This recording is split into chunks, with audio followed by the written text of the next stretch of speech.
Hey guys, I just wanted to show you how to use Google Sheets to find outliers in your data sets.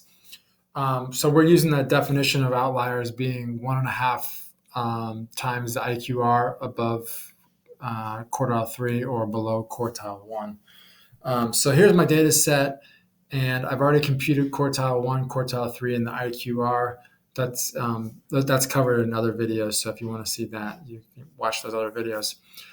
What I want to do now is get the lower fence and the upper fence, and that's just that point 1.5 times. The lower fence is below quartile 1, 1.5 times the IQR below quartile 1, and the upper fence is 1.5 times the IQR above quartile 3.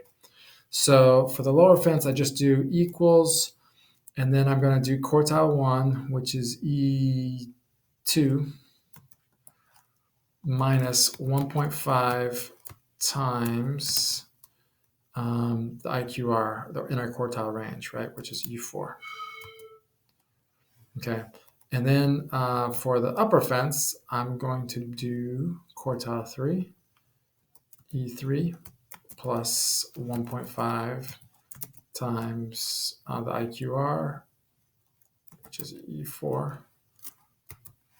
Okay, so we're looking for values that are below 33 and above 57. Now, of course, if you only had a data set this small, you could just kind of pick out the outliers. But if we have really big data sets, it's not very convenient. So what I want you to do is be able to highlight the data set and then just go to its conditional formatting under the format menu.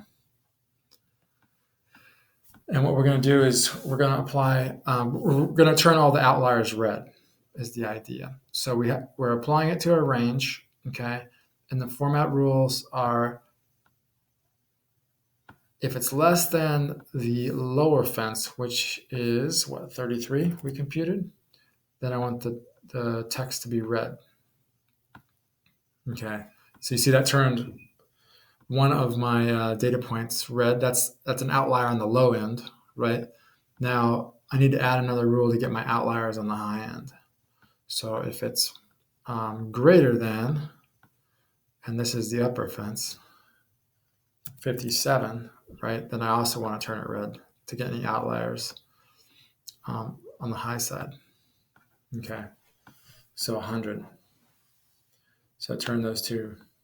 I'd also turned them blue. I didn't see that, but I guess under the condition, yeah, I had a fill of blue under those conditional format rules. So that's how you identify outliers. I hope that helps.